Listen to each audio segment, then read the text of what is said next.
الله الرحمن الرحيم نحمده ونصلي على رسوله الكريم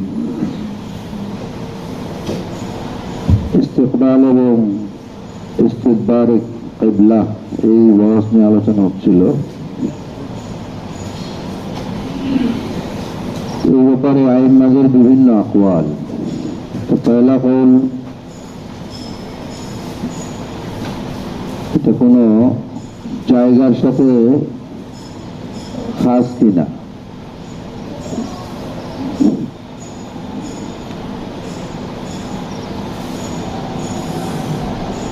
Abu Awana উনি বলেন এটা শুধুমাত্র মদিনা ওয়ালাদের জন্য, অন্যান্য জায়গার লোকদের জন্য এটা না।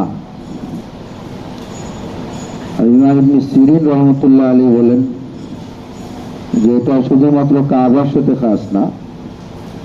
এই ইস্তিকবার নিষেধ যে এটা বাইতুল্লাহর সাথে যেমন সম্পৃক্ত ওইটুকু একইভাবে বাইতুল মাকদিসের সাথেও সম্পৃক্ত। আর বাকি সকল ওলামায়ে কেরাম বলেছেন যে এটা কোনো জায়গার সাথে, কোনো জায়গার বিশেষ কোনো জায়গার লোকদের সাথে খাস নয়, এবং এটা শুধুমাত্র কাবার সাথে সম্পৃক্ত, বাইতুল মাকদিসের সাথে সম্পৃক্ত নয়, কিবলার সাথে সম্পৃক্ত।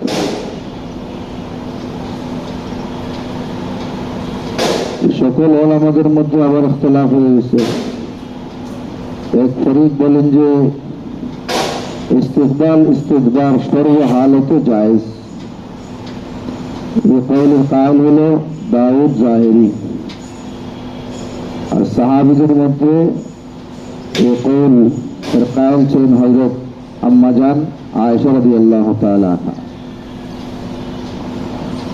আর কওল হলো ইস্তিকবার দুটোই সর্ব হালতে না জায়েজ। এটা জমহুরের কওল। ইমাম আযম আবু হানিফা রাহমাতুল্লাহ আলাইহি, আব্দুল্লাহ ইবনে মাসউদ রাদিয়াল্লাহু তাআলা আনহু এবং আর অন্যান্য আইম্মা ওনাদের দিকে কওল এবং উলামায়ে হানাফের ফতোয়ার উপরে। যদিও ইমাম আযম আবু হানিফা রাহমাতুল্লাহ আলাইহির দিকে আরেক কওলের নিসবত আছে, সেটা হলো ইস্তিকবার দুটোটা মাকরুহ তানজিহি, কিন্তু ফতোয়া ও কওলের উপরে যে এটা হারাম। আরেক কওল হলো ইস্তিকবার উভয়টাই সাহারার মধ্যে না জায়েজ, বুনিয়ান বা আবাদির মধ্যে জায়েজ। এই কওলের কায়েল হলো ইমাম শাফি রহমতুল্লাহ আলাইহি, সাথে ইমাম মালিক রহমতুল্লাহ আলাইহি আছেন এবং ইমাম ইসহাক ইবনে রাহুয়া। ইনারা হলেন এই কওলের কায়েল। আরেক কওল হলো যে ইস্তিকবাল যেটা এটা সর্ব হালতে না জায়েজ, আর ইস্তিদবার সর্ব হালতে জায়েজ। এটা ইমাম আহমদ ইবনে হাম্বল রাহমাতুল্লাহ আলাইহির কওল। আরেক কওল যেটা ইমাম আবু ইউসুফ রহমতুল্লাহ আলাইহির দিকে মানসুব করা হয়, ইস্তিকবাল সর্ব হালতে না জায়েজ, ইস্তিদবার এটা সাহারার মধ্যে না জায়েজ, বুনিয়ানের মধ্যে জায়েজ। তো আইম্মাদের মধ্যে এই সকল আকওয়ালগুলো মূলত রিওয়ায়াতের ইখতিলাফের কারণে, বর্ণনার বিভিন্ন ধরনের কারণে আইম্মাদের মধ্যে ইখতিলাফ হয়ে গেছে।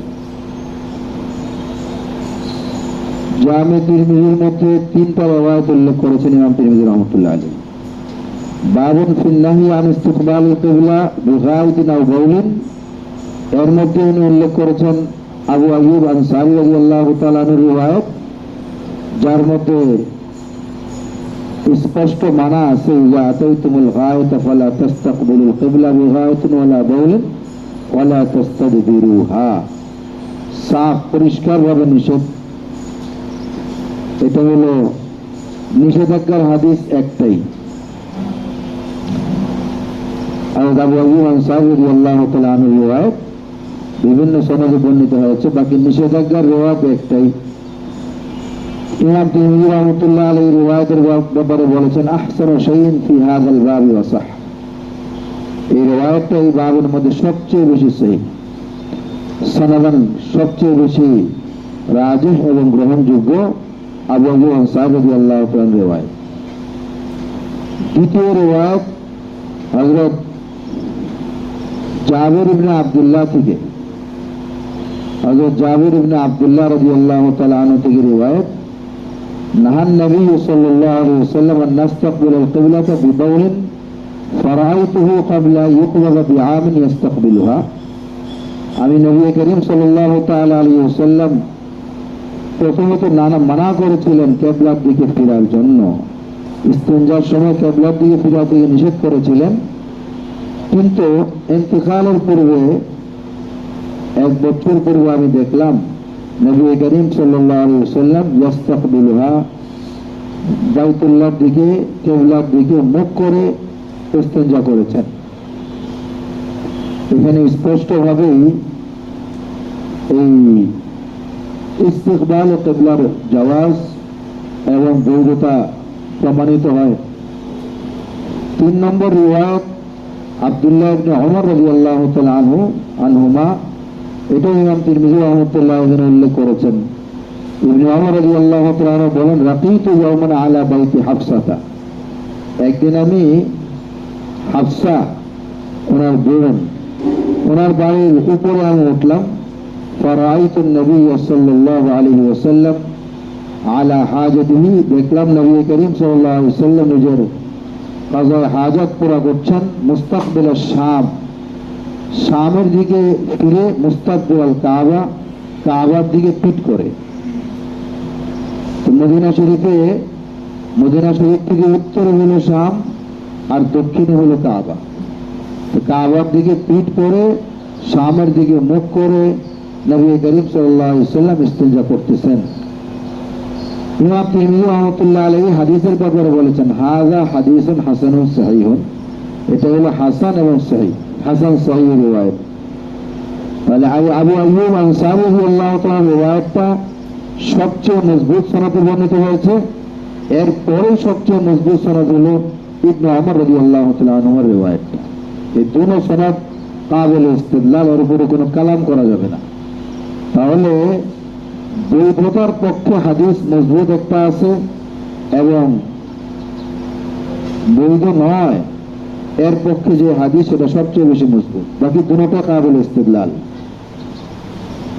সাথে সাথে আরো রিওয়ায়াত, 2টা রিওয়ায়াত আছে। একটা হলো ইবনে মাজাহ রিওয়ায়াত, আম্মাজান আয়েশা রাদিয়াল্লাহু তাআলা আনহা থেকে বর্ণিত, যে আম্মাজান আয়েশা রাদিয়াল্লাহু তাআলা আনহা রাসূলুল্লাহ সাল্লাল্লাহু আলাইহি ওয়াসাল্লামকে বললেন যে কিছু লোক তো এমন আছে যারা ইস্তিনজার সময় কিবলার দিকে মুখ করা থেকে তারা অপছন্দ করে, কিবলার দিকে মুখ করা, পিঠ করা থেকে এটাকে ফিরে থাকে এবং তারা এটা অপছন্দ করে। নবী করিম সাল্লাল্লাহু আলাইহি ওয়াসাল্লাম বললেন, আচ্ছা তারা এমন করে, ইস্তাকবিলু বিমাকআদাতি আল কিবলা। নবী করিম সাল্লাল্লাহু আলাইহি ওয়াসাল্লাম বললেন, ইস্তাকবিলু বিমাকআদাতি আল কিবলাতা, তোমরা আমার বসার জায়গা, তো মাকআদা বসার জায়গা, এটা কেনায়াতান বলা হয়েছে, আমার ইস্তিনজার জায়গা, সেটাকে কিবলার দিকে ঘুরিয়ে দাও। এখানে স্পষ্ট যে রাসূলুল্লাহ সাল্লাল্লাহু আলাইহি ওয়াসাল্লাম জায়েজ বরং নিজে বললেন যে এটা কিবলার দিকে ঘুরিয়ে দাও, যাতে উম্মতের থেকে ফিরে আসে, তাদের এই আকীদা থেকে ফিরে আসে, বিশ্বাস থেকে ফিরে আসে, এই অবস্থান থেকে ফিরে আসে। এই হাদিস এটাও স্পষ্ট দলিল এই কথার উপর যে ইস্তিকবাল এবং ইস্তিকবার এটা বৈধ। আরেক রিওয়ায়াত যেটা মাকিল ইবনে আবি মাকিল থেকে রিওয়ায়াত, যে আবু দাউদের রিওয়ায়াত, রাসূলুল্লাহ সাল্লাল্লাহু তাআলা আলাইহি ওয়াসাল্লাম এটা বৈধতার অনুমতি দিয়েছেন। ইস্তিকবাল এবং ইস্তিকবারের এটা বৈধতার কথা বলেছেন, তা আবু দাউদের এক রিওয়ায়াত। তো এই সকল রিওয়ায়াতগুলোর মধ্যে 5টা রিওয়ায়াত হলো, 5 রিওয়ায়াতের মধ্যে হুরমতের কওল শুধুমাত্র একটা দালালত করতেছে আবু আইয়ুব আনসারী রাদিয়াল্লাহু তাআলা রিওয়ায়াত যে ইস্তিকবাল ইস্তিকবার দুটোটা নাজায়েজ, আর বাকি সবগুলো রিওয়ায়াত দালালত করতেছে জাওয়াজের উপরে, কোনটা মুতলাকান জাওয়াজের উপরে, কোনটা ইস্তিকবার যায় জাওয়াজের উপরে, ইস্তিকবারের জাওয়াজের উপরে। এই কারণে আইম্মায়ে কেরামের মধ্যে ইখতিলাফ হয়ে গেছে। ইখতিলাফ হওয়াটা স্বাভাবিক, যেহেতু রিওয়ায়াত মুখতালিফ, তো আরা মুখতালিফ হবে, মাযহাব ও আকওয়াল মুখতালিফ হবে, এটা স্বাভাবিক। তো আইম্মায়ে কেরাম এক একজন এক একভাবে ইস্তিদলাল করেছেন এবং নিজের মাযহাব ঠিক করেছেন। এখন আমরা দেখব কোন মাযহাবটা, কোন কওলটা বেশি শক্তিশালী। বাধ্যত তো মনে হচ্ছে যে বৈধতা অনুমোদনের রিওয়ায়াতগুলো বেশি, সংখ্যাও তো বেশি। প্রথমে আমরা উলামা আহনাফের যে ইস্তিদলাল আবু আইয়ুব আনসারী রাদিয়াল্লাহু তাআলা রিওয়ায়াত, এটাকে যদি সামনে রাখি, আর এর বিপরীতমুখী আরো যে রিওয়ায়াতগুলো আছে, ইমাম তিরমিজির 2টা, ইবনে মাজার 1টা, আর আবু দাউদের আরেকটা, মোট 4টা রিওয়ায়াতকে যদি আরেক দিকে রাখি, তাহলে আমরা ফয়সালা কিভাবে করব? যখন আহাদিসের মধ্যে ইখতিলাফ হয়, বৈপরীত্যতা, মতানৈক্য দেখা যায়, এক হাদিস আরেক হাদিসের বিরোধ হয়, দুইটার মধ্যে বিরোধ দেখা দেয়, তখন এর সমাধানের 3টা পদ্ধতি। 1 নম্বর পদ্ধতি হলো নাসখ। যদি তারিখ জানা থাকে